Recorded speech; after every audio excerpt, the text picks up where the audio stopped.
जला हुआ जो तेल है ना, इसको जो बड़े बड़े ठेकेदार होते थे डामर में मिला के उबाल के ये रोड बनाने में यूज करते थे, तो ये वहां भी निकम्मा काम नहीं करता था। जल्दी से रोड खत्म, रोड टूट के खराब। अपने फायदे के लिए लोग मिलाया करते थे डामर में जला हुआ तेल। आज भी मिलाते होंगे क्या पता, पर रोड को खराब करने में पूरा काम करता था जला हुआ तेल। काला काला कर देता था रोड को, बहुत जोरदार चमक मारती थी, पर एक ही बार इसमें रोड उखड़ जाता था, उखड़ जाता है। तो भाई संसार ऐसी चीज है, ये जिसमें भी मिल जाएगा वहां पर ये ज्यादा दिन चलने वाला नहीं, ये तकलीफ में डालता रहता है, ये जले हुए तेल की तरह है। इसीलिए बंधुओं, मैं आपको एक ही चीज बताऊंगा, जले हुए तेल का भी सही प्रयोग करना उनको आता है जो सत्संगी लोग हैं, जो संतों के लोग हैं, जो गुरुओं के चेला हैं, जो शास्त्रों के हैं, जो भागवत जी के हैं, जो रामायण के हैं। अच्छा, कुछ लोग जले हुए तेल से अपनी चारा कूटने की मशीन की बेरिंग अच्छी कर लेते हैं। बोलो, जो जला हुआ तेल रखते हैं भर के कुप्पी में, और जैसी बेरिंग कड़क हुई उसमें डाल देते हैं जला हुआ तेल, बेरिंग को फ्री कर देता है, मशीन अच्छी हो जाती है।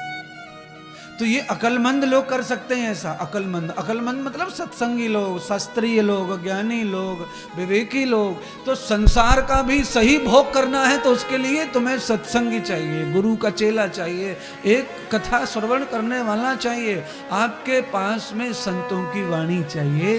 तो आप इस नश्वर संसार को भी प्रयोग करके शाश्वत कर सकते हैं, इसे सही कर सकते हैं। इसका प्रयोग सही हो जाए तो ये बिगड़े काम बना देता है संसार। अगर बिगड़े काम बना सकता है तो संसार तो फिर अच्छा ही है, और अच्छा है तो इसलिए परमात्मा ने इसकी रचना की है, क्योंकि परमात्मा अच्छे हैं तो उनकी रचना भी अच्छी है।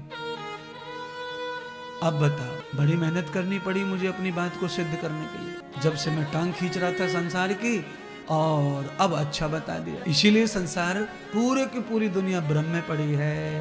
संसार को अच्छा माने या बुरा माने कोई कह नहीं सकता। इसीलिए महर्षि कहते हैं संसार अच्छा और बुरा दोनों ही नहीं है, ना ये अच्छा है और ना बुरा है। कैसा है संसार, कैसा है? पानी रे पानी तेरा रंग कैसा,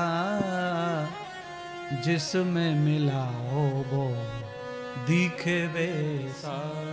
बस संसार अपने जैसा है, उसका कोई रंग नहीं है। संसार को देखने वाले के अंदर क्या है, वो संसार को अपनी तरीके से देखता है। संसार किसी तरीके का है नहीं। कैसा है फिर? तो कहा विलक्षण।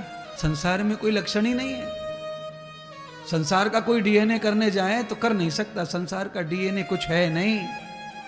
कई लोग कहते हैं संसार नश्वर है, कई कहते हैं संसार नश्वर नहीं है, कई कहते हैं संसार मिथ्या है, कई कहते हैं मिथ्या नहीं है। और अब पता नहीं कैसा है, तो मैंने सबका सुन करके एक निचोड़ निकाला, और वो निचोड़ ये है कि संसार विलक्षण है। इसमें कोई लक्षण उसी को मिलेगा जिसमें लक्षण होगा, और जिसमें लक्षण नहीं है उसे इसमें कोई लक्षण मिलने वाला नहीं है।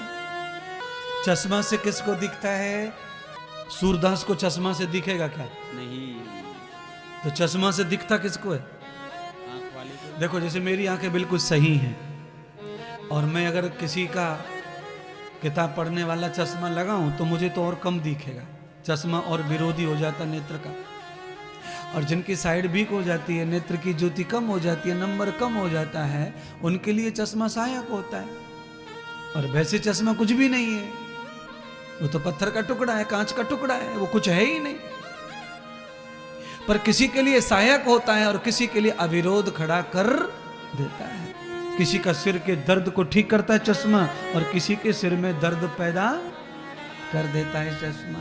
ये है संसार, बिल्कुल ये संसार है। ये चश्मा काहे से बना है? संसार की वस्तु से बना है, पत्थर से बना है, कांच से बना है। जिसकी रोशनी अच्छी है और वो आई साइड वीक का चश्मा पहन ले नंबर का, तो उसका सिर दुखेगा।